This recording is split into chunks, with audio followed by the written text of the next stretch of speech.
Assalamualaikum warahmatullahi wabarakatuh. Bersyukur kita kepada Allah Subhanahu wa taala dengan senantiasa mengucapkan alhamdulillahi rabbil alamin.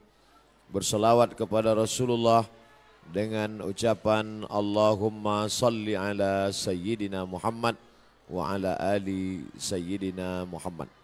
Yang sama-sama kita hormati Bapak Camat, Bapak dan Ramil, Bapak Kapolsek atau yang mewakili, yang dimuliakan Allah Subhanahu wa taala, Ketua Majelis Ulama Indonesia, alim ulama, cerdik pandai, tuan-tuan guru, hadirin hadirat, muslimin muslimat, yang besar tak dihimbau gelar, yang kecil tak dapat disebut nama. Insyaallah kita semua dimuliakan Allah Subhanahu wa taala. Amin ya rabbal alamin. Kita di penghujung bulan Zulhijjah, maka kita masuk dalam bulan yang disebut Allah Subhanahu wa taala minha arba'atun hurum. Ada 4 bulan yang disebut dengan bulan haram. Yang pertama Zulhijjah, yang kedua Zulqa'dah, Zulhijjah, Muharram dan Rajab. Salasun mutawaliyatun. Ada 3 bulan yang berurut-urut. Ada 3 bulan yang tak terpisah. Itulah dia Zulqa'dah, Zulhijjah, dan insyaAllah tak lama lagi kita akan masuk ke bulan Muharram. Sedangkan yang 1 bulan ini ma baina Jumada wa Sya'ban, terletak di antara bulan Jumadil Akhir dan bulan Sya'ban, yaitu disebut dengan bulan Rajab. Jadi pada bulan-bulan ini kita dianjurkan beramal. Amal yang paling afdal adalah melaksanakan puasa-puasa sunat. Khusus untuk bulan Muharram nanti itu ada puasa sunat yang disebut dengan puasa Asyura. Jadi kita catat tanggalnya, insya Allah nanti tanggal 1 September itu bertepatan 1 Muharram, berarti nanti pas pada tanggal 9. Yang paling bagus puasa itu tanggal 9, 10, 11. Kalau tidak sanggup 3 hari, karena kata Nabi SAW, jangan sama puasanya dengan puasa Bani Israel. Khaliful Yahud. Bedakan puasa kamu dengan puasa orang Yahudi. Orang Yahudi itu puasanya cuma tanggal 10 saja. Maka supaya kita beda dengan Yahudi, puasa 9, 10, 11. Kalau tak sanggup 9, 10, 11, pilih 2 hari saja, 9, 10. Nah, ketika Nabi sampai ke kota Al-Madinah Al-Munawwarah, Nabi melihat orang-orang Yahudi di Madinah itu puasa. Di Madinah ada 3 orang Yahudi. Yahudi Bani Nadir, Yahudi Bani Quraizah, Yahudi Qainuqa. Mereka tak makan, tak minum pada hari itu. Nabi bertanya, "Ma hadza?" Hari apa ini? Mereka menjawab, "Hadza yaumun salihun." Ini hari yang baik. Najjallahu fihi Musa wa aghraqa fihi Fir'aun. Hari ini Allah menyelamatkan Nabi Musa dan menggelamkan Fir'aun laknatullah alaih. Maka kemudian mereka bersyukur kepada Allah dengan melaksanakan puasa pada tanggal 10 karena Allah sudah menyelamatkan Musa alaihi salam dan menenggelamkan Fir'aun. Maka Nabi Muhammad SAW berkata, "Nahnu ahaqqu bi Musa minhum."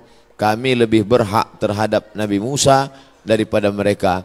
Maka Nabi pun melaksanakan, memerintahkan fa'amara bi siyamihi. Nabi memerintahkan puasa. Jadi tentang puasa Asyura ini tidak ada ikhtilaf antara ulama tentang disyariatkannya berdasarkan hadis-hadis yang sahih tuntunan Nabi Muhammad sallallahu alaihi wasallam. Oleh sebab itu kita yang berbadan sehat, khususnya bagi perempuan yang banyak punya hutang puasa kemarin, dengan berpuasa di Asyura 9, 10, 11, dia sudah bisa mengqadha, mengganti 3 hari puasa yang tinggal. Karena perempuan yang kemarin tinggal puasanya di bulan Syawal, di bulan Muharram, di bulan Ramadan, itu bisa diganti di bulan Syawal sebanyak 6 hari. Orang yang berpuasa 6 hari di bulan Syawal otomatis dapat pahala puasa sunat walaupun niatnya qadha. Begitu kata Imam Abu Zakaria Al-Ansari dari kalangan mazhab Syafi'i yang disebutkan dalam kitab Fatawa Al-Azhar oleh Syekh Atiyah Saqar. Niatnya niat qadha saja, tidak niat sunat. Karena kalau niat sunat, qadha tak dapat. Tapi kalau niat qadha, maka otomatis pahala puasa sunatnya dapat. Begitu juga dengan orang yang puasa Senin Kamis. Niat qadha dia hari Senin, maka qadhanya lunas dan pahala Senin dapat. Niat qadha dia hari Kamis, pahala qadhanya dapat dan otomatis dapat pahala puasa sunat. Begitu juga dengan nanti 3 hari di bulan Asyura, di bulan Muharram itu 9, 10, 11 niatnya niat qadha. Nawaitu sauma qadha'in. Saya berniat puasa qadha mengganti yang Ramadan tinggal kemarin. Apakah karena haid, maaf cakap, atau karena menyusukan anak, atau karena mengandung anak, atau karena baru melahirkan karena nifas, maka mesti diganti. Cara yang paling efektif adalah sekali dayung 2-3 pulau terlampaui. Walaupun ini masalah perempuan, tapi laki-laki mesti tahu. Karena semua laki-laki punya istri, punya anak perempuan, punya kakak perempuan, punya adik perempuan. Inilah perlunya fiqhul mar'ah, fikih perempuan. Dengan melaksanakan puasa, badan sehat.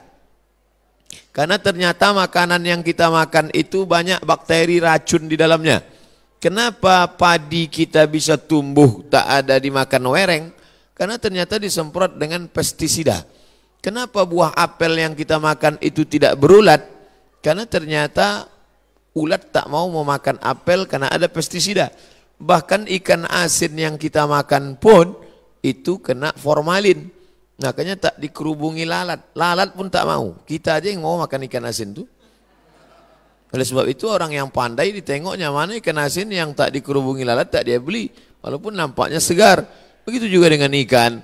Dulu kita tahu ikan cuma di es saja. Sekarang ikan disiram, direndam pakai formalin. Akhirnya kita memakan racun. Maka muncullah ada kanker darah, kanker tulang, kanker cancer kata orang barat. Tak ada obatnya sampai sekarang. Ternyata penyakit-penyakit ini bisa hilang dengan menerapkan namanya terapi fasting. Fasting artinya menahan makan. Orang barat tak tahu puasa. Mereka tetap makan buah, makan ringan, minum air putih. Tapi mereka tak makan dari pagi sampai siang sampai malam. Ternyata kalau kita tidak makan, maka badan kita memakan diri kita sendiri. Itulah racun-racun hilang di dalam badan. Kalau orang menerapkan terapi fasting tak makan ini selama 8 hari dalam sebulan. Subhanallah, Masya Allah. Ini belum lahir Nabi, belum lahir lagi orang yang menemukan penyakit ini sudah diajarkan oleh Nabi Muhammad SAW. 8 hari tak makan dalam sebulan, Senin Kamis, Senin Kamis, Senin Kamis, dan Senin Kamis. Maka siapa yang melaksanakan puasa Senin Kamis, tapi yang lebih bagus lagi adalah lebih banyak daripada Senin Kamis. Karena kalau Senin Kamis cuma 8 saja, tapi yang lebih banyak daripada itu adalah 15 hari. Ahabbus shaum ilallah shaumi Daud. Puasa yang paling disukai Allah adalah puasa Nabi Daud alaihi salam. Yasumu yauman, puasa hari ini, makan besok. Puasa hari ini, makan besok. Adapun saya menyampaikan tentang puasa ini karena kebetulan kita di hari baik, bulan baik. Bukan berarti saya sedang puasa, tidak. Jadi jangan nanti ketika diajak makan, Ustadz tuh cuma pandai ceramah aja itu. Buktinya dia makan juga. Ini pun ceramah ini tak terlalu lama. Karena tadi saya dapat kabar cepat sikit, kepiting ini udah mau lari gitu. Bapak Ibu yang dimuliakan Allah Subhanahu wa Ta'ala. Oleh sebab itu nampaknya di masa akan datang tak bisa lagi kita ceramah dalam masjid. Mesti dibuatkan pentas karena jamaah mengamuk-ngamuk. Ini kalau dipeturutkan betanggalan pintu-pintu masjid ini nanti lama-lama. Saya beberapa tablik akbar nih saya minta supaya di dalam masjid Karena kalau di keramaian ini dibuat pentas, orang ramai, tak semuanya senang. Banyak juga yang takut nengok orang banyak. Nah, jadi maka saya minta ke panitia dalam masjid aja, biar supaya tenang, lebih sejuk. Rupanya masyarakat tak bisa dibendung. Nah, inilah buktinya, tengok melimpah ruah. Kasihan, di masa akan datang nanti panjang umur, sehat badan, kita buat di stadion lapangan sepak bola. Untuk hari ini sabar-sabarkan aja dulu. Nah, jadi yang di luar menengok, tengok aja lah layar TV itu sama macam menonton TV One hari biasa. Nanti saya sampaikan, selesaikan dulu pesan-pesan ini. Setelah itu nanti saya jawab beberapa pertanyaan. Setelah itu kami pun akan langsung menuju airport karena saya akan berangkat pulang. Ini tausiah yang terakhir. Mudah-mudahan tausiah yang terakhir ini yang terbaik insyaallah. Jadi intinya pulang nanti Bapak Ibu sekalian, Bapak-bapak sampaikan pesan ke istrinya supaya mengganti puasa. Nanti kalau ada yang bertanya apa isi ceramah Ustaz Somad tadi, supaya kau ganti puasa. Karena suami disuruh Allah, ya ayyuhalladzina amanu, wahai para suami, qu anfusakum, jaga dirimu, wa ahlikum, istrimu, anakmu, naro, jaga dari api neraka, yaitu dengan melaksanakan puasa. Ibu-ibu, perempuan-perempuan banyak tahan makan, tahan minum. Apa nama programnya? Diet. Dia mau diet, kurus. Diet, tahan makan, tahan minum. Tapi orang diet tak dapat pahala. Tapi kalau orang puasa, dua-duanya dapat. Pahala dapat, qadha lunas, pahala sunat dapat, diet menyusul. Dengan syarat jangan diganti di waktu malam. Karena banyak juga mengqadha puasa di waktu siang, mengqadha makan di waktu malam. Nah, tak dapat apa-apa. Oleh sebab itu maka badan sehat, otak sehat, orang yang sedang melaksanakan puasa menanamkan takut kepada Allah Subhanahu wa taala. Takut menganiaya orang, takut menengok yang haram, takut membicarakan aib orang. Kalau sedang puasa Asyura itu nanti mana ada orang mau membicarakan aib orang lain? Ibu-ibu yang ditelepon kawannya cerita tentang tetangga, anak si fulan, istri si fulan, tak mau dia bicara. Jangan bicarakan aib orang lain, stop. Nanti malam baru kita bahas, kata dia. Haram, tak boleh. Man lam yada qaulaz zur, siapa yang tak meninggalkan cakap kotor, cakap yang tak baik, membicarakan aib orang lain, menganiaya, falaisa lillahi hajatun fi ayyada'a ta'amahu wa syarabahu. Tak ada gunanya dia tahan makannya, dia tahan minumnya kalau tidak menahan cakap kasar, aib, ghibah, namimah. La yadkhulul jannatan lamamun, tak masuk surga orang yang membawa-bawa cakap orang. Cakap si A tentang si B disampaikan oleh si B kepada si C, beradu kepala si B dengan si C gara-gara si B. Oleh sebab itu dalam hadis dikatakan Nabi membelah pelepah kurma, Nabi tusukkan ke suatu makam. Sahabat heran, kenapa kau tusukkan pelepah kurma itu ya Rasulullah? Kata Rasulullah, ini orang yang di dalam kubur ini sedang kena azab. Azab apa? Azab kubur. Itulah makanya sebelum salam kita berdoa, Allahumma inni a'udzubika min azabi jahannam wa min azabil qabri. Minta jauh dari azab kubur. Kenapa dia di azab kubur ya Rasulullah? Ada dua dosa dia. Yang pertama, kena azab kubur karena namam, membawa-bawa cakap orang. Oleh sebab itu kalau lidah ini terpancing mau bicara aib orang lain, stop. Diisi dengan zikir, tasbih, tahmid, takbir, tahlil. Tasbih, subhanallah. Tahmid, alhamdulillah. Takbir, Allahu akbar. Tahlil, la ilaha illallah. Kalimatani, dua kalimat. Khafifatani alal lisan, ringan di lidah. Thaqilatani fil mizan, berat pada timbangan hari kiamat. Habibatani ilar rahman, disukai Allah. Subhanallah bihamdihi, subhanallahil azim. Subhanallah bihamdihi, subhanallahil azim. Subhanallah bihamdihi, subhanallahil azim. Jadi yang paling bagus diisi pada bulan haram ini, Dzulqa'dah, Dzulhijjah, Muharram, ini adalah puasa sunat. Tapi ada 4 hari di bulan ini tak boleh puasa. Di antara 3 bulan ini ada 4 hari tak boleh puasa. Itulah dia tanggal 10, tanggal 11, tanggal 12, tanggal 13. Kenapa tak boleh puasa? Karena hari raya, daging kambing melimpah ruah. Walaupun tak semua bisa makan kambing ini, karena asal ditengoknya, baru menengok bungkusnya aja sudah naik darah tingginya. Belum lagi makan dagingnya. Nah, adapun sekarang inilah masanya membakar kolesterol, membakar karbohidrat, membakar yang kita makan pada saat penyembelihan hewan kurban kemarin.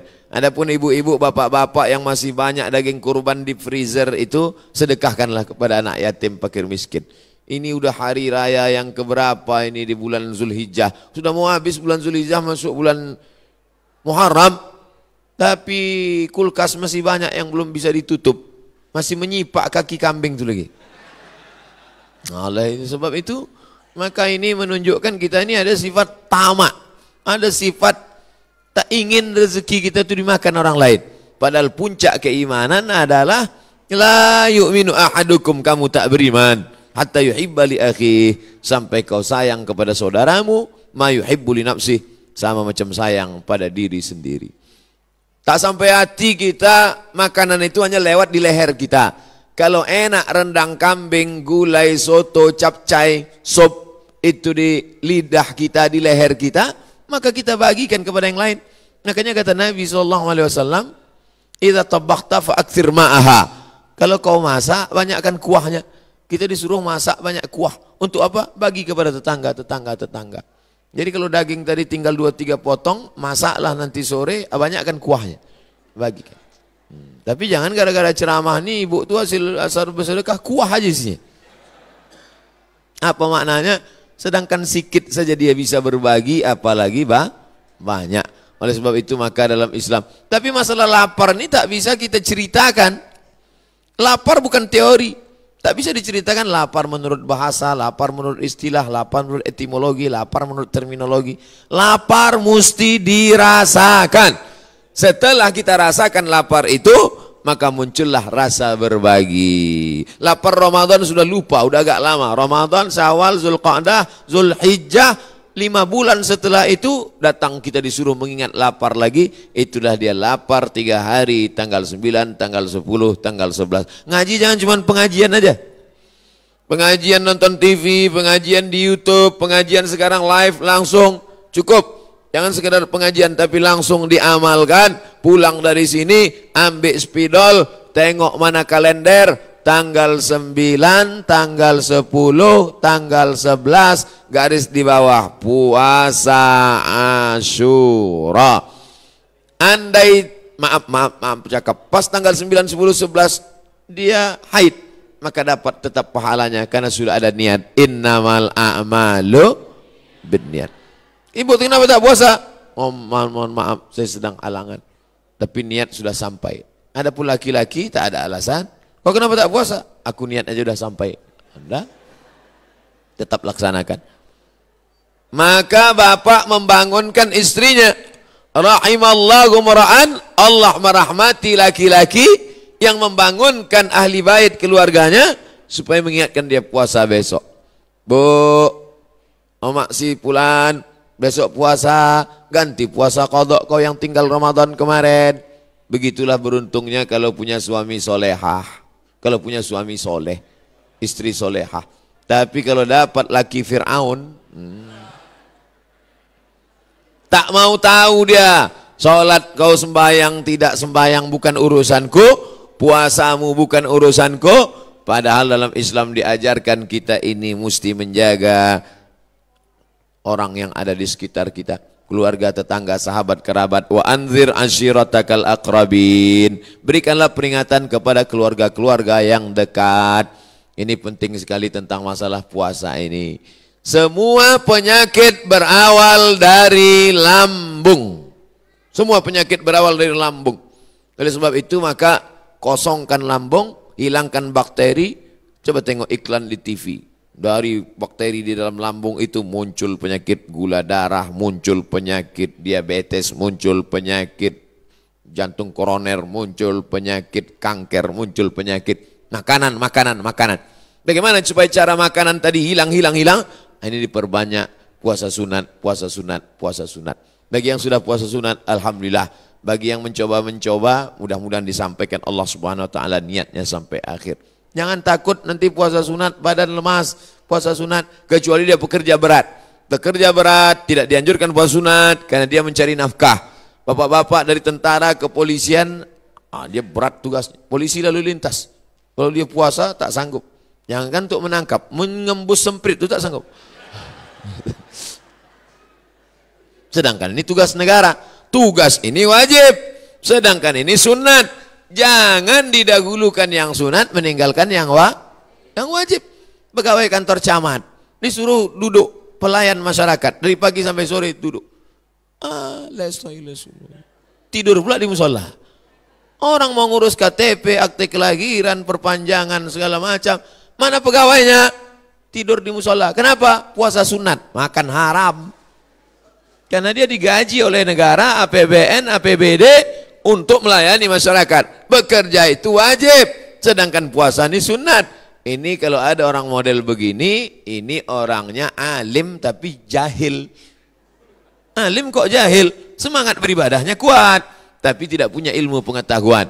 La ilaha illallah. Tapi tengok pangkal ayatnya, fa'lam annahu la ilaha illallah. Apa makna fa'lam? Berilmu. La ilaha illallah penting, tapi ada ilmu tentang la ilaha illallah. Siapa itu Allah? Awaluddin ma'rifatullah. Perkara pertama dalam agama ini adalah mengenal Allah. Wujud, qidam, baqa, mukhalafatul hawadis, qiyamuhu binafsi, wahdaniyah, qudrat, iradat, ilmun, ayat, sama, basar, kalam, kaji, sifat 20, mengenal Allah subhanahu wa ta'ala. Akidah pokok pangkal yang pertama. Setelah akidahnya kuat, barulah ibadah. Salat, puasa, zakat, haji, umrah, zikir, baca Quran. Tapi ada ibadah dalam hati. Salat nampak, Allahu Akbar. Haji paling nampak. Setahun lagi mau haji, kendurinya dari sekarang. Sudah balik haji, pakai sorban, pakai jubah, ditulis pula di pangkal nama, haji. Kalau tak ditulis pakai spidol, tak mau datang undangan. Tapi ada ibadah dalam hati tak nampak. Apa dia? Ridha. Apa dia? Qanaah. Apa dia? Sabar. Mana nampak orang ridha? Ridha itu artinya menerima ketetapan Allah subhanahu wa ta'ala. Termasuklah ibu-ibu yang di luar ini semuanya adalah orang-orang yang ridha. Tak nampak Ustaz tu tak apa-apalah. Suaranya pun jadilah. Adapun tadi yang sempat unjuk rasa itu sekarang udah agak ridha sikit. Nanti setelah kita masuk ke dalam surga, ditanya oleh Allah, surga kalian sudah dapat, makanan kalian sudah dapat, sungai taman-taman mengalir sudah dapat, maza turidun, penghuni surga kalian mau apa? Penghuni surga menjawab, ridhaka. Ada satu yang kami belum dapat, ridha engkau ya Allah. Karena yang mendapatkan ridha Allah adalah orang-orang yang ridha di dunia, menerima ketetapan Allah subhanahu wa ta'ala. Nah, jadi yang di luar ini udah ketetapan Allah, terima aja lah nih. Gitu cara menenangkan orang yang di luar-luar. Saudara yang dimuliakan Allah subhanahu wa ta'ala, meninggal keluarga kita, datang musibah silih berganti, menetes air mata, menangis boleh. Karena Nabi pun ketika sahabatnya meninggal dunia, namanya Utsman ibnu Maz'un, menetes air matanya jatuh ke pipi, jatuh ke jenggotnya, jatuh ke pipi Utsman bin Maz'un yang jenazah sedang dipegangnya. Itu dalil menangis boleh. Yang tak boleh itu meratap. Meratap itu apa? Mengutuk nasib. Seorang suami meninggal, meratap istrinya. Abang, kenapalah kau yang mati, kenapa tak laki si anu? Laisa minna man darabal khudud wa syaqqal juyub. Siapa yang memukul-mukul pipi, merobek-robek kantong, mencakar-cakar kepala, menarik-narik rambut, bukan umat Muhammad sallallahu alaihi wasallam. Makanya banyak ibu-ibu zaman sekarang karena sudah pengajian, disampaikan Ustadz, jangan mukul-mukul pipi, jangan tarik-tarik rambut, ridha menerima ketetapan Allah.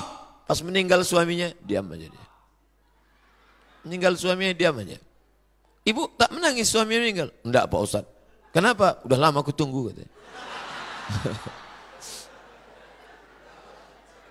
Rupanya lakinya itu memang udah lama ditunggunya.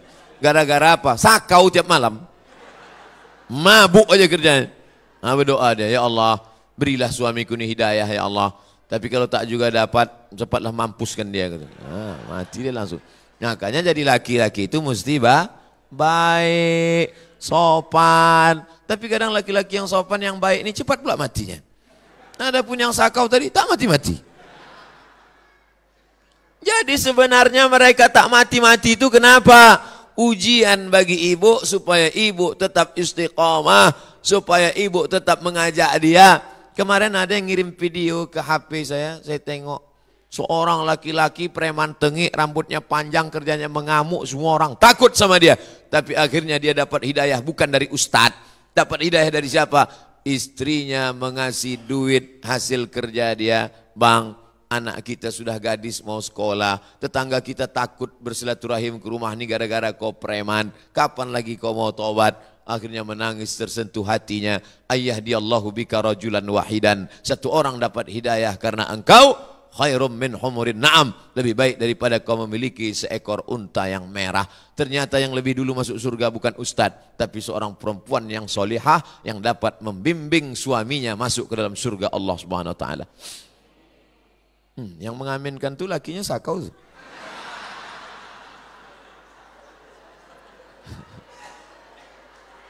Ini dunia ini sudah terbalik sekarang. Padahal yang biasanya disampaikan tuan-tuan guru adalah suami yang membawa istri dan anak ke jalan surga. Tapi memang dunia udah mau terbalik-balik sekarang. Tak jelas tah mana kiper, tah mana back. Kacau balau. Dalam hadis disampaikan bahwa yang menyiramkan air ke wajah istri itu suami. Adinda, masak sahur ya, kita puasa besok. Adinda, kita sholat sunat. Adinda, sholat tahajud. Aslinya begitu. Zaman sekarang terbalik. Bini itu pula membawa ember. Bang, abang bangun tidak? Tapi dalam hadis ada itu disebut. Ada disebut tentang itu. Rahimallahu mra'atan, Allah memberikan rahmat kepada perempuan, aiqazat zaujaha, yang membangunkan suaminya. Saya lama merenung itu. Allah merahmati seorang perempuan yang membangunkan suaminya. Apa betul ini ada? Rupanya ada di zaman sekarang. Dari mana Ustaz tahu? Jamaah mengadu. Lakiku Ustaz, kalau tak ku tembak pakai pistol tembak-tembakan air tak bangun. Belinya tembaknya untuk bangun sholat. Masya Allah, tabarakallah.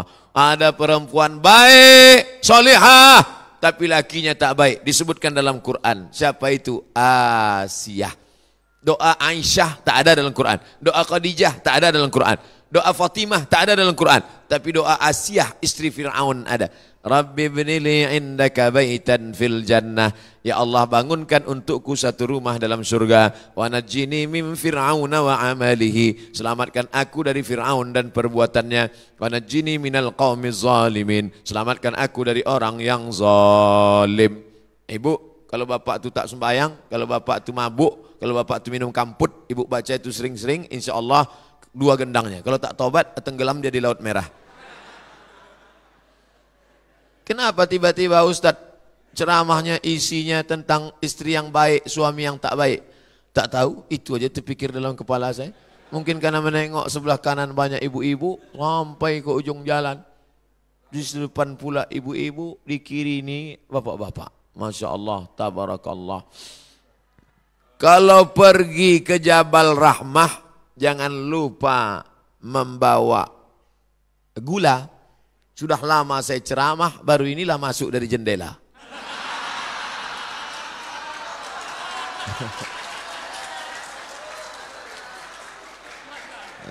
Emang berkesan tadi. Pala masuk, di bawah orang itu masuk dari jendela.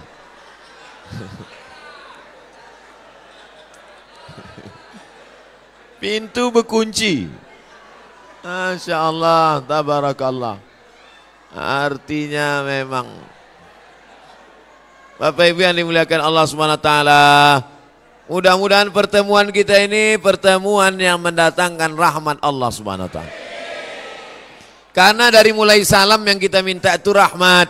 Assalamualaikum warahmatullah. Dan kita ketika duduk antara 2 sujud yang kita minta rahmat. Rabbighfirli warhamni. Orang yang mati itu kita doakan dapat rahmat. Allahumma firlahu warhamhu. Dan orang yang mati itu disebut di dalam rahmat Allah almarhum. Tapi jangan gara-gara ini nanti dipanggil, Ustaz siapa yang ceramah tadi? Almarhum Abdul Somad. Nah, almarhum itu khusus untuk orang mati. Kalau tak tahu mati maniknat.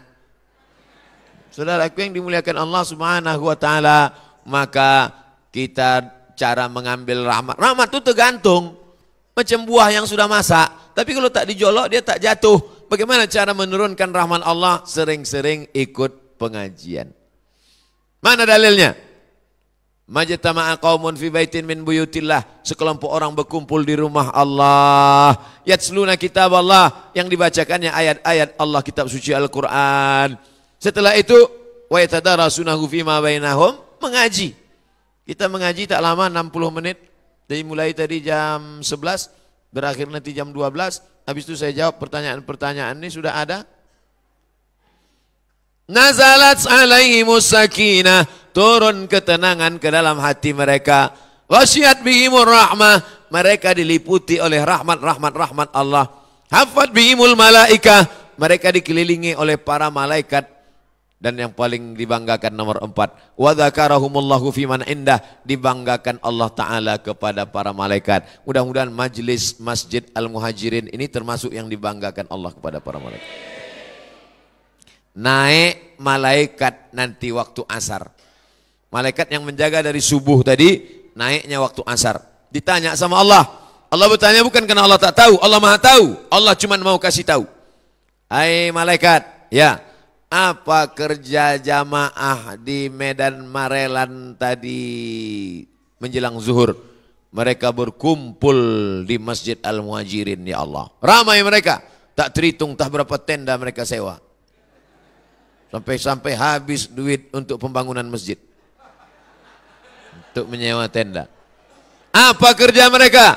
Mendengarkan pengajian. Apakah yang datang itu ulama besar, habib, kiai, buya, tuan guru? Tidak. Ustadz biasa aja, kurus pun orangnya.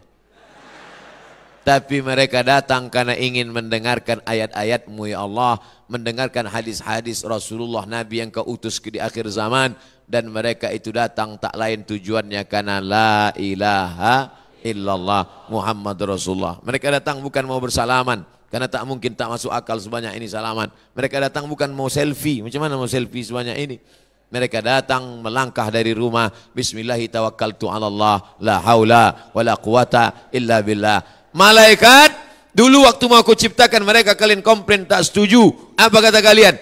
Ataj'alu fiha may yufsidu fiha wa yasfikud dima. Untuk apa Kau ciptakan mereka ya Allah? Mereka hanya akan berkelahi, mereka hanya akan berperang, mereka hanya akan menumpahkan darah. Tapi hari ini tak ada yang berkelahi, tak ada yang berperang, tak ada yang menumpahkan darah, tak ada yang cemburu, tak ada yang hasad, tak ada yang sakit hati. Yang di dalam tenang, pakai kipas angin, pakai AC, sejuk. Yang di luar sudahlah panas, kipas tak ada, AC tak ada, berdiri pula. Tapi mereka semuanya tetap mendapatkan rahmat Allah Subhanahu wa ta'ala. Apa yang Ustaz tengok dari tadi ke depan? Mohon maaf, ini perlu saya jelaskan supaya jangan ada dusta di antara kita. Saya menengok ke depan ini bukan menengok ibu-ibu, menengok saya di dalam TV itu. Makanya dari tadi saya tengok, miring topi saya luruskan sedikit. Kadang kalau tak kita jelaskan gitu banyak orang GR. Kalau anak gadis tak apa-apa, nenek-nenek pula GR. Bapak Ibu yang dimuliakan Allah Subhanahu wa taala, apakah kita masuk surga karena tahajud kita? Apakah kita masuk surga karena zikir kita? Tidak. Cemana lah mau zikir mau masuk surga? Sebelah kanan megang tasbih, kiri megang remote. Mana sinetron tadi? Subhanallah, subhanallah, subhanallah, subhanallah. La yudkhilal jannata ahadakum amaluhu. Kamu masuk surga bukan karena amalmu. Wala anta ya Rasulullah. Aku pun tak masuk surga karena amalku. Lalu masuk surga itu kenapa? Illa ayyataghammadani Allahu birahmatih. Masuk surga karena rahmat Allah Subhanahu. Ibu-ibu masih sehat karena rahmat Allah. Bapak-bapak masih hidup karena rahmat Allah. Ustaz Somad masih bisa berceramah hari ini karena rahmat Allah. Kalau bukanlah karena rahmat Allah, walaula fadlullah wa rahmatihi lakuntum minal khasirin wa rahmatuhu lakuntum minal khasirin. Kalaulah bukan karena rahmat Allah. Salah satu cara untuk menurunkan rahmat Allah adalah bersedekah. Sedekah.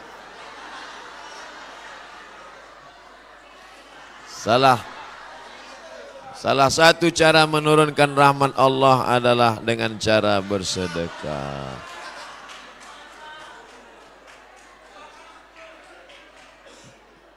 Maunya kotak nih bawa agak jauh-jauh sedikit. Ini ke tempat awak pula dia ni kan. Tak fisabilillah. Cara mengundang rahmat Allah itu turun adalah dengan bersedekah. Cuman hebatnya panitia dibawanya dulu ke muka. Karena dia tahu di sini ikan yang besar-besar itu. Ikan hiu, ikan lumba-lumba, ikan paus, nah di sini semua. Ah, itu maka diawalinya di sini. Adapun yang di belakang tuh ikan-ikan teri aja itu. Memang ikan teri Pak Ustadz, tapi banyak. Iya juga. Nah itu yang bawa kotak panitia bawa ke sana. Ini ku tengok, aku udah 45 menit ceramah, udah banyak yang agak mau balik itu ku tengok. Ibu-ibu sehat semuanya? Masya Allah. Jangan terlalu banyak, jangan terlalu tinggi ibu. Berkeringat ketiak.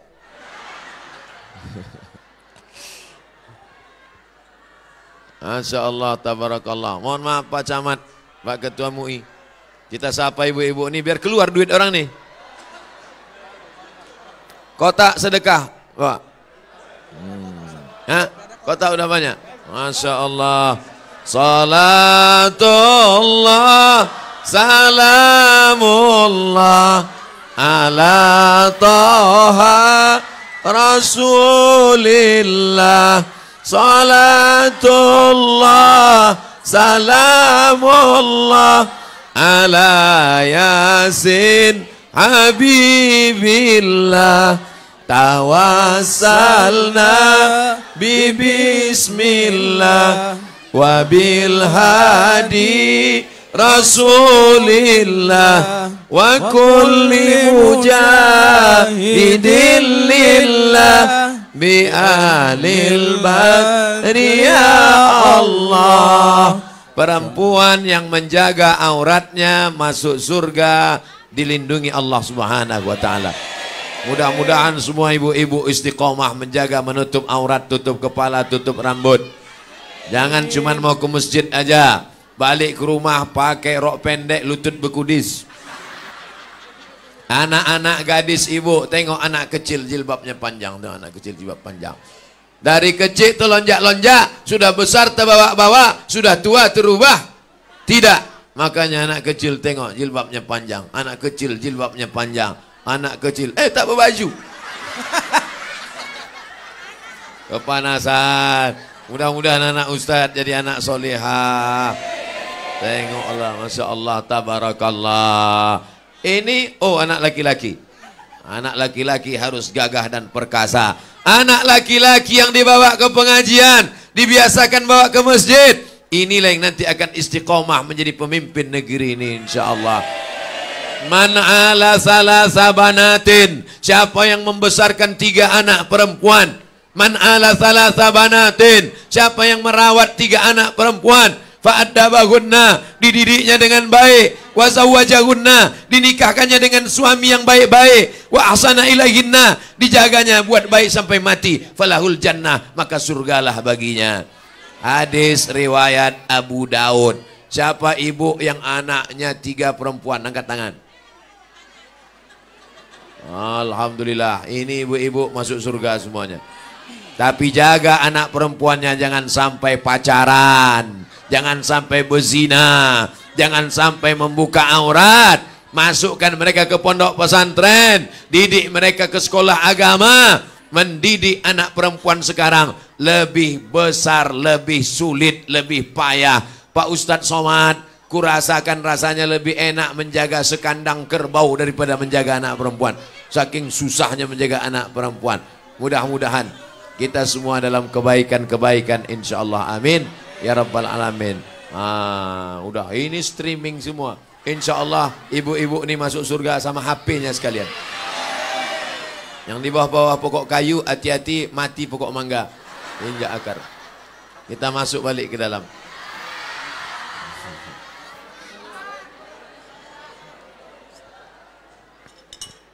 Awas tumpah. Bapak Ibu yang dimuliakan Allah Subhanahu wa taala, perbuatan yang paling mulia adalah idkhalus surur fi qulubil mu'minin, memasukkan kesenangan ke dalam hati orang beriman, menyenangkan hati orang berpahala. Itu tadi menyenangkan hati orang yang kepanasan di luar tak dapat tempat duduk. Saya jawab pertanyaan. Ustadz, apa hukum kalau uang hasil jual sabu dipakai bersedekah?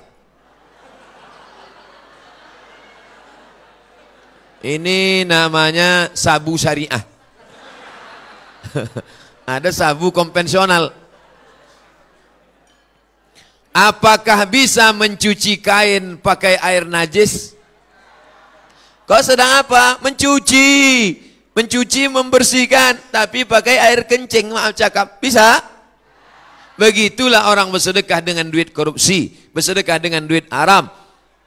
Ini jawaban saya dapat dalam kitab Tanbihul Mutarrin, ditulis oleh Syekh Abdul Wahab Asy-Sya'rani, abad ke-10 Hijrah, murid dari Imam Jalaluddin Abdurrahman As-Suyuti.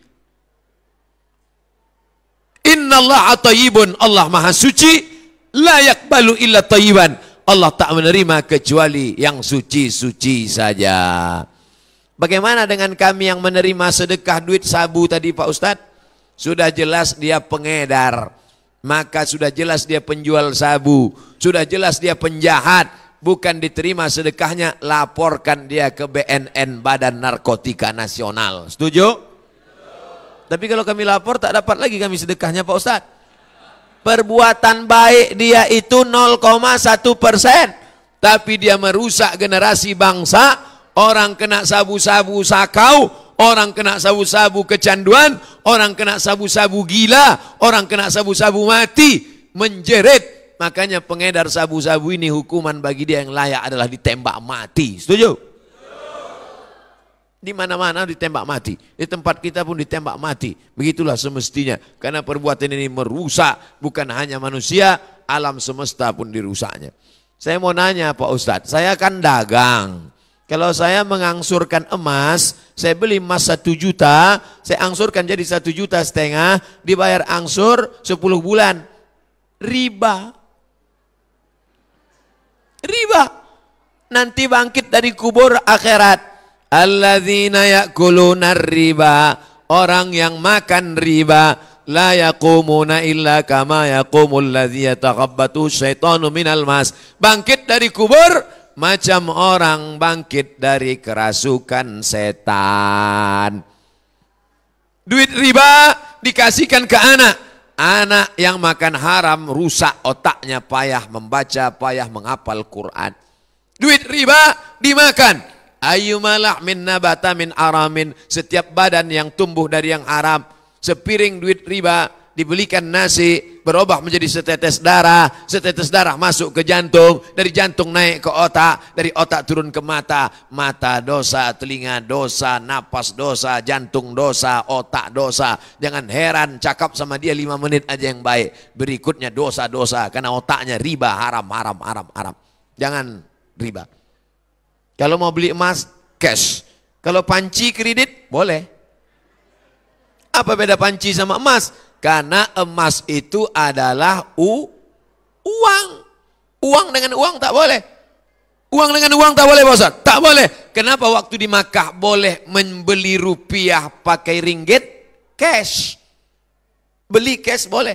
Ini $100, ambil 350 rial. Cash. Yadan biyadin, cash, boleh. Tapi kalau ini duit 500 ribu, ambil emas 1 gram, 500 ribu, aku jual, sah, boleh. Tapi kalau kredit, tak boleh. Kenapa? Riba. Adapun barang dengan uang tak apa-apa. Ini kan barang Pak Ustadz, emas. Emas itu zaman dulu sampai zaman sekarang adalah nilai tukar. Karena zaman Nabi tak ada duit kertas, yang ada duit emas namanya dinar, duit perak namanya dirham. Jelas?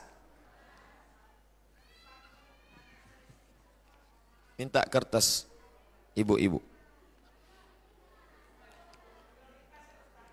Ya, untuk wawasan keislaman jamaah khususnya generasi milenial. Apa fungsi dan strategi perpustakaan masjid? Mana perpustakaannya? Masjid mesti punya perpustakaan. Supaya apa? Orang datang ke masjid bukan cuma sholat. Jangan sampai ke masjid cuma sholat jenazah. Tapi ke masjid adalah membaca. Kalau perlu perpustakaannya perpustakaan digital. Masjid mesti punya satu ruangan dengan menggunakan proyektor sehingga orang menonton video pendek, anak-anak muda cerita tentang sejarah Salahuddin Al-Ayyubi, tentang film Muhammad Al-Fatih. Kalaupun cinta, ketika cinta bertasbih ayat-ayat cinta, maka membangkitkan kesadaran, jauh dari pacaran, membangkitkan minat membaca. Maka bagus sekali kalau ada satu ruangan perpustakaan masjid, tapi tak pernah dibuka, kunci pun hilang. Apa pandangan Ustadz tentang keberadaan perpustakaan masjid? Bagus. Perpustakaan terbesar di Mesir, Darul Kutub Al-Misriyah, Universitas Al-Azhar, universitas tertua di dunia, berasal dari masjid. Itulah dia universitas di Maroko, namanya Universitas Qarawiyyin. Turun dari Maroko ke bawah, universitas tertua nomor 2, itulah namanya Universitas Zaitunah di Tunisia, masjid awalnya. Universitas tertua nomor 3, itulah di Mesir, Universitas Al-Azhar Kairo, Mesir. Tapi yang populer, yang terkenal Al-Azhar. Padahal ada yang lebih tua, Qarawiyyin, Zaitunah, Al-Azhar. Maka kita mesti ada punya mimpi-mimpi ke depan. Dari masjid-masjid itulah lahir tokoh-tokoh masjid. Mestinya di dekat masjid ada klinik gigi, klinik bersalin. Di samping masjid ada pengobatan. Di samping masjid ada tempat menuntut ilmu. Masjid paripurna. Maka satu lapangan lebar, tanah diwakafkan, masjid di tengah. Di samping masjid ada hotel, tapi hotelnya hotel syariah. Orang pakai jilbab panjang, rok panjang. Kadang saya ceramah, diundang tinggal di hotel. Masuk ke dalam lift, menengok orang pakai baju resleting belum berpasang.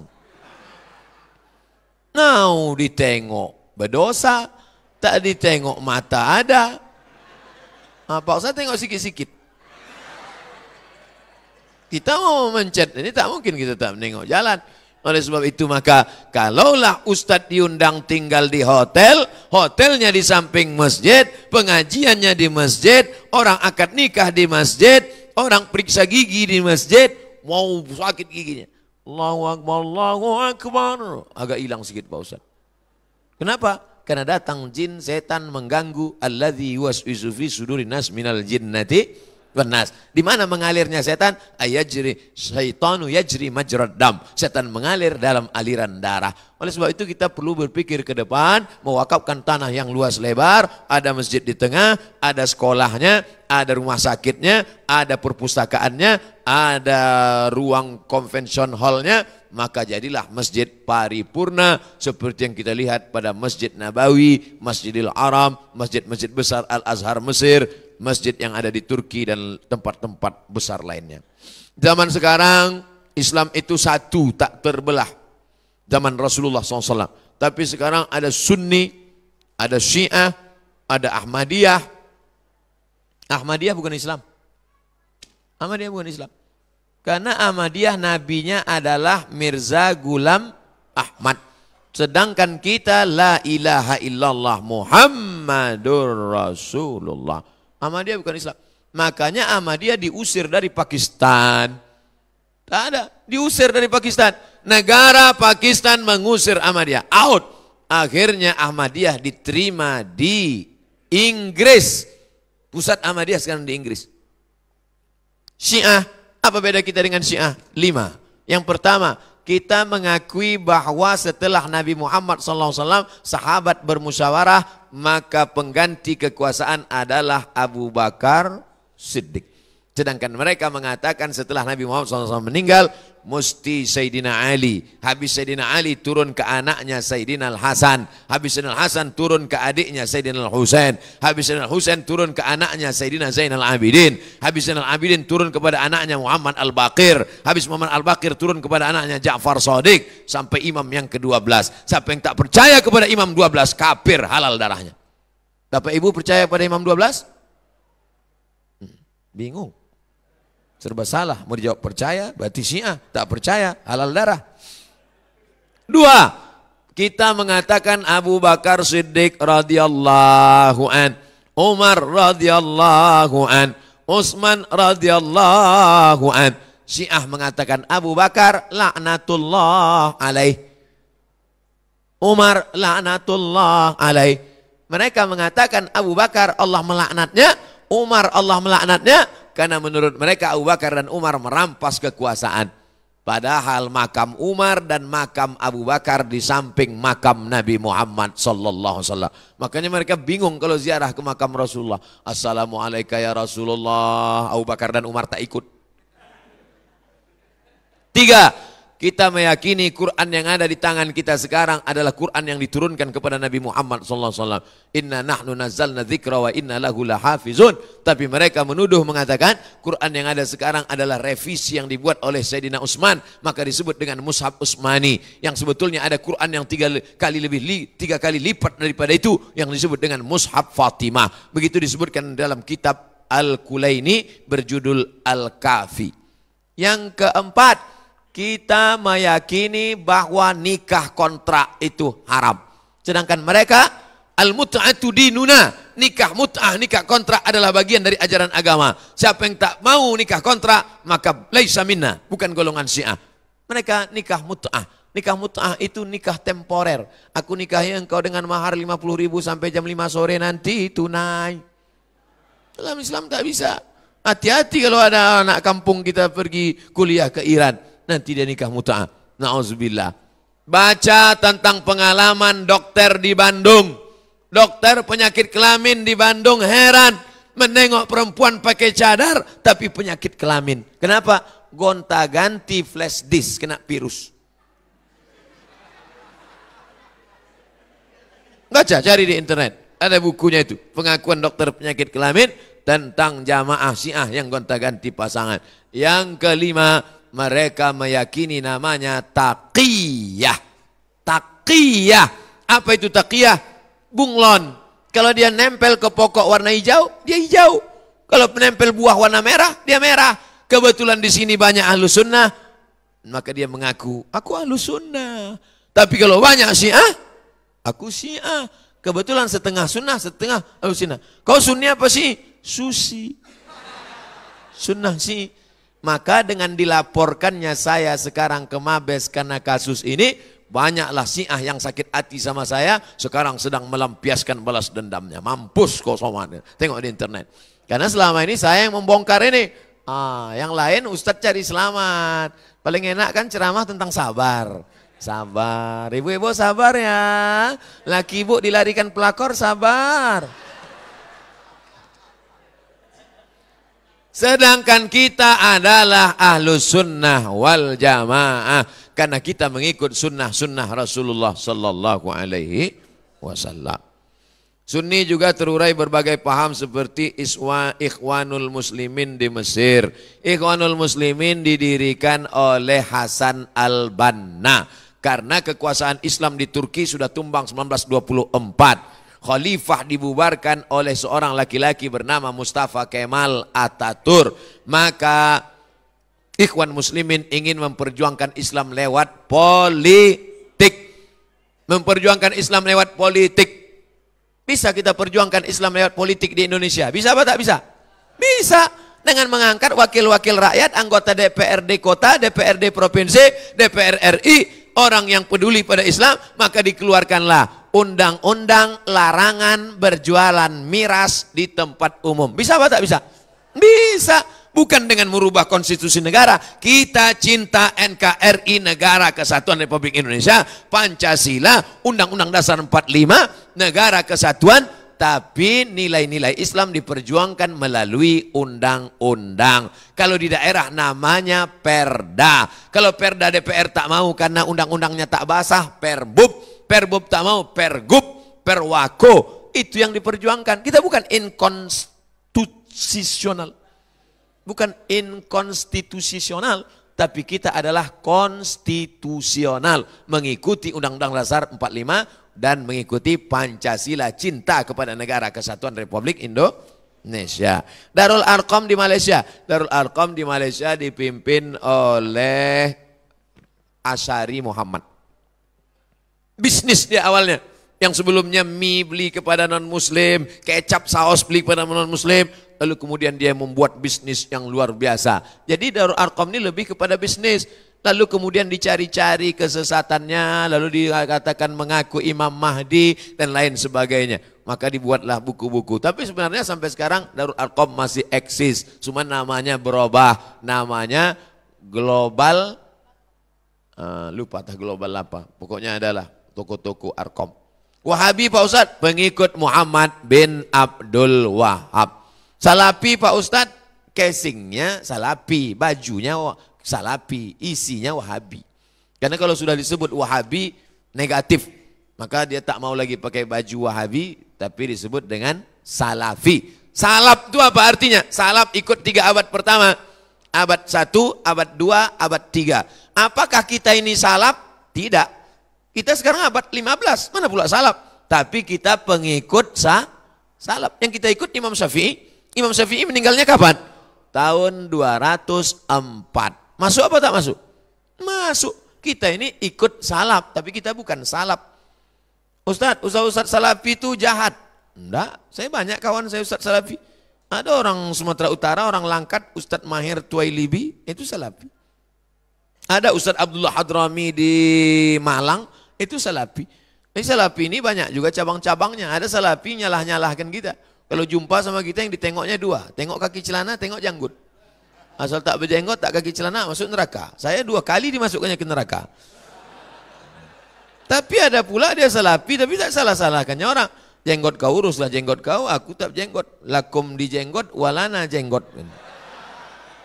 Kau punya jenggot. Ya berkelahi gara-gara jenggot.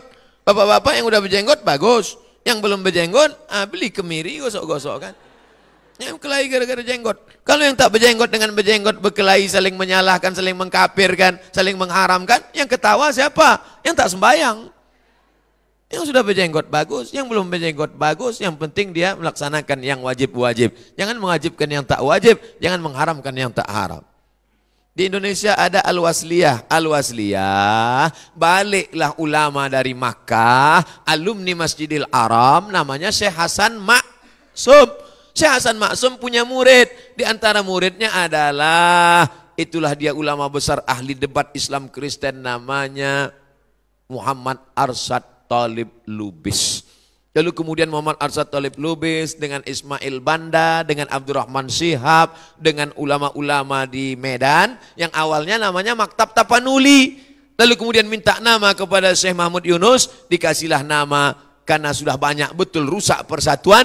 Inilah nama yang mempersatukan. Dikasih namanya Al-Wasliyah. Persatuan yang mempersatukan, Al-Jam'iyatul Wasliyah. Fikihnya Syafi'i, akidahnya Asy'ari, tasawufnya Al-Ghazali.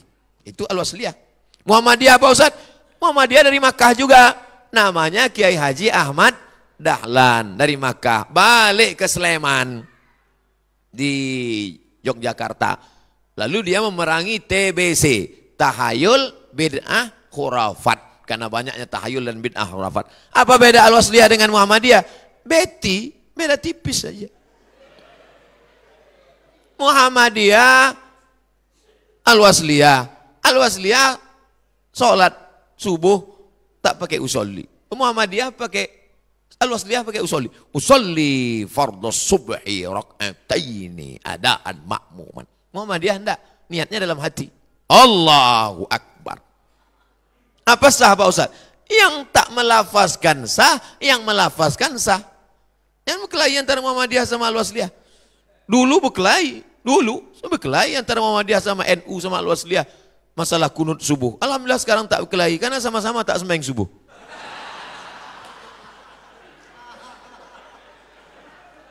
NU Pak Ustadz, NU itu didirikan oleh Hadratus Syekh Hasyim Asy'ari. Syekh Hasyim Asy'ari satu angkatan sama Syekh Hasan Maksum. Syekh Hasan Maksum pulang ke Medan, murid-muridnya mendirikan Al-Wasliyah. Syekh Hasyim Asy'ari pulang ke Jombang, mendirikan pesantren Tebu Ireng dan mendirikan ormas sama Syekh Abdul Wahab Hasbullah dengan lupa satu lagi, mendirikan pesantren lalu mendirikan ormas, itulah dia Nahdlatul Ulama. Persis Pak Ustadz, Persis itu didirikan oleh Syekh Sulaiman Ar-Rasuli. Sulaiman Ar-Rasuli 3 orang ini satu angkatan. Syekh Sulaiman Ar-Rasuli pulang ke Candong mendirikan pesantren, namanya pesantren Candong. Maka dia disebut dengan Inyak Canduang. Lalu kemudian mendirikan ormas namanya Perti, Persatuan Tarbiyah Islamiyah. Jamaah taklim, tak tahu saya. Jamaah, oh mungkin maksudnya jamaah tabligh. Jamaah tabligh didirikan oleh ulama dari India. Namanya Syekh Maulana Ilyas, dilanjutkan oleh Syekh Zakaria Kandahlawi. Karena menengok orang Islam sudah meninggalkan sunnah-sunnah, tak lagi meramaikan masjid. Tapi di India tak bisa tabligh akbar macam ini. Kalau ceramah macam ini habis datang Sanjay Dutt, Amitabh Bachchan merusak. Maka dakwahnya dari pintu ke pintu, pintu ke pintu. Kya hal hai artinya apa kabar? Tike baik. Kya hal hai? Tike aj coach hota hai. Diajak ke masjid. Tak bisa ceramah model ini, maka yang kaya-kaya. Kau kaya? Iya. Banyak duitmu? Iya. Kau bisa khurus berapa lama? 3 hari. Ayo. Kau berapa lama? 4 bulan. Ayo. Kau berapa lama? Itulah ada khuruj namanya. Sebetulnya mereka tak pernah menyebut namanya. Mereka tak pernah menyebut tabligh karena mereka adalah ikut sunnah Rasulullah SAW, berdakwah dari pintu ke pintu. Tapi karena orang aja ngejek, itu jamaah tabligh itu. Itu jamaah kompor tuh gitu. Itu jamaah KUPJ itu. Apa itu? Kelompok Ustadz Panjang Janggut. Apa yang menjadi perbedaannya Pak Ustadz? Udah aku sebutkan tadi semua. Melihat fenomena sekarang ini Muslim Indonesia seperti buih di tengah lautan. Ulama pendapatnya berbeda, umat jadi bingung. Ulama yang seperti apa yang membawa ini menuju jalan ke surga, ulama seperti apa yang masuk ke dalam neraka.